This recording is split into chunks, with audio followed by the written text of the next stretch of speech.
The media is trying to shut us down. Novara Media and the Bureau of Investigative Journalism just dropped hit pieces calling us far-right. And they even brag about helping get us removed from TikTok. Think about that. Are they journalists or activists? All we're doing is saying what a lot of people are already thinking. That's why we're reaching millions of people. We're completely independent and we're going to stay that way. If you want to support what we're building, you can now join the movement on our website. Now, Novara Media is pretty good at getting under the skin of lazy and corrupt human beings in positions of power. But this is a real first for us, pissing off AI slop. What you just saw there was a right-wing AI rapper called Danny Bones, responding to an article published by Novara's Simon Childs and Harriet Williamson. It's an investigation into Danny Bones, the shadowy organisation behind it, and the links between the artificial rapper and British far-right groups and political parties. So, who is Bones? Well, this will give you a sense. It is British, be diverse. The next election is going to be about a question of what is it to be British?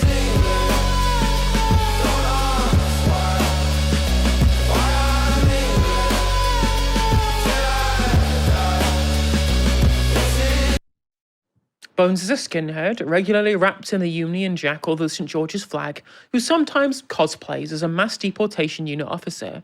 And the track you can hear in the background, that's a song called This Is England, another AI creation. Its lyrics are basically a list of every complaint you ever heard from your permanently aggrieved boomer uncle. Open borders, check. No free speech, check. Crime spiralling, check. Now, he does get some things right, though. The rich are getting richer, the poor are getting extorted. Services are crumbling, taxes are rising. Austerity, then, though that's not named explicitly. Rather, the visuals are, as you can see, pretty stacked with white nationalist tropes. These creators are a group called the Node Project, who describe him like this. A British storyteller who writes how he sees it. Working class, worn down and still swinging, every word sounds like it comes from somewhere real, despite carrying the feeling that nothing really is. Maybe. But the Node Project has also worked for a far-right political party, producing this for Ben Habib's Advance UK. Everything was tested. We held. Words became power. Ideas became machines. Stories went global. Music moved the world. That's our history. But our future is up to us. An advanced UK government will fearlessly protect our inheritance. That video used to sit on the Node Project's YouTube page, but they took it down earlier this week. And other videos from the Node network have popped up on various Advance UK channels. Advance UK is of course backed by ex-owner Elon Musk, the world's richest man. Well, on paper anyway. So you've got a marriage there between slop politics and slop AI, an inevitable convergence really. But it was the Gorton and Denton by-election that really put Bones into overdrive. Assalamu alaikum, ladies and gents. Green Party just won Gorton and Denton. Lord help us. Campaigned in Urdu and fucking Bengali. Palestinian and Pakistani flags everywhere. Not a Union Jack in sight. Manchester's anthem's gonna be the call to fucking prayer before we know it. The left are getting used and don't even realise it. All this our community, their community. You lot got fuck all in common except a postcode. What does this mean for the future of British politics? Let's hear your thoughts. It's pretty Islamophobic, no? And that was just one of a number of interventions made by Bones in that by-election. The Bureau of Investigative Journalism reached out to the Node Project with some questions. This is from Simon and Harriet's article. The Node Project told the Bureau that it is run by a small group of creatives and isn't tied to any label, movement or organisation. It said Advance UK reached out towards the end of 2025 and commissioned the British culture video that previously sat on its homepage. The Node Project said that the video was something we chose to do creatively rather than as part of any formal arrangement, and some other video pieces produced later were commissioned to creative work and paid through existing creative businesses connected to the people involved in producing them. The Node Project said it isn't affiliated with Advance UK, and we don't work for the party beyond these freelance commissions. The Node Project didn't address the operation's content targeting the Gorton and Denton by-election, but denied the characterisation of the project or its content as Islamophobic. Earlier today, I spoke with one of the authors of the Novara article, Simon Childs, and I began by asking him how Novara Media came to this story.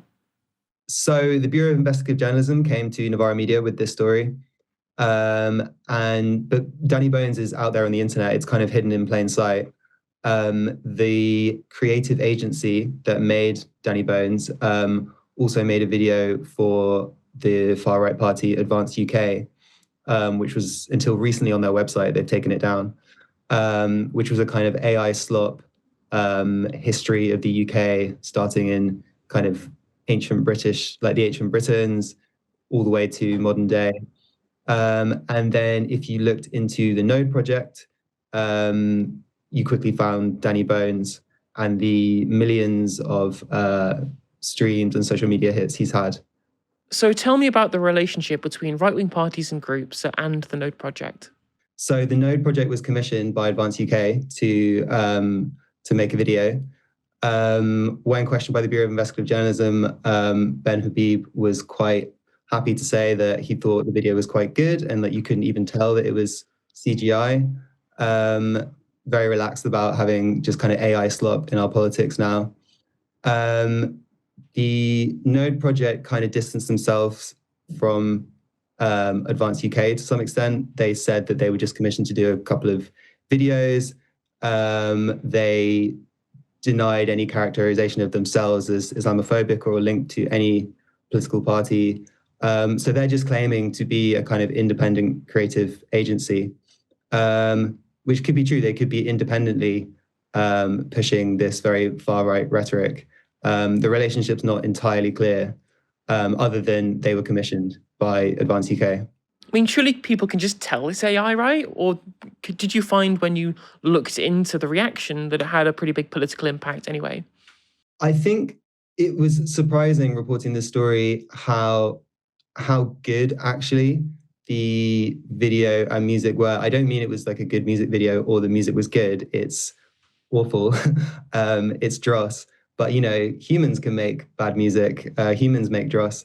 But the song This Is England, which is the Danny Bones is like the song that's got the most streams, it is catchy. Like it has got in my head this week when I've been working on this story. And it's not, the music is not so obvious that the music is AI created. Like it sounds like rubbish, but then so much music does. The videos, yeah, you can kind of tell that they're very hyper real. It's almost like watching something from a video game, but it's not exactly shonky. And it's kind of, you can tell the direction it's going, and you could see that in not too long we'll get AI created videos that are quite realistic. And I also think we're at a place where the boundaries between what is real and what is completely fake are kind of fraying anyway. Like, you know, you could shoot a real video and then put a filter on it. So kind of like, I don't think it necessarily affects the impact too much. And, you know, clearly, despite being just like fake slop, it's touched a nerve because there's, you know, so many streams on this stuff. Yeah, I think I would definitely agree with you on that there is clearly a level of impact that it will have, even if people realize that it's AI. You hear the phrase something like, well, just the fact that we thought this could be true tells you something, right? And as AI will get cheaper and it'll get better and it'll get more convincing, this stuff will become more common. And we've already seen AI videos go around. We've seen people like the Crew and Gazette was quite famous very recently for right-wing AI videos too. But broadly in general, what do you think the risks are to our politics, and what can be done to limit them in future? I mean, the risks, like, you know, directly the Danny Bones stuff, like, he says some quite kind of unpleasant things about Hannah Spencer and the recent by-election in Gorton and Denton. The Green Party obviously put out some videos in Urdu to appeal to certain voters there, which is fairly normal, I reckon. Danny Bones said it was fucking unbelievable, and was like expressing quite a lot of anger about that. So I just think having such an easy mechanism to disseminate a kind of divisive message is quite scary. And I just think it's become easier and easier and easier to disseminate that kind of messaging. Like, wasn't that long ago that you didn't have platforms that made it very, very easy to push far-right talking points and potentially monetize them. Now we have not only those platforms, but also the means to create very, very easily this kind of imagery again and again and again. And, following the publication of our report, the Node project has immediately published a video responding to it, saying that we did a hit piece. The Danny Bones character is quite angry. And yeah, it's just kind of like so easy to create this kind of world that he's in. And I think that's concerning. So given the risks that are going to come from the widespread adoption of these kind of things we've talked about there, do we know if the Electoral Commission are looking into ways that they're going to be able to pump the brakes on this stuff should it become an issue? So the Electoral Commission did respond to the investigation, and they basically encouraged people to think critically about what they're seeing, and didn't really say that much or give that much reassurance that they're looking into it. Should we have a change, for example, in laws governing election material that's made with artificial intelligence, in your opinion? Possibly. I mean, I think also, you have to question the platforms. So TikTok did take the Danny Bones stuff down. I think YouTube added a label saying to let people know that they're watching AI. Spotify said that humans had reviewed the song and it hadn't broken any rules, and so like nothing's happening there.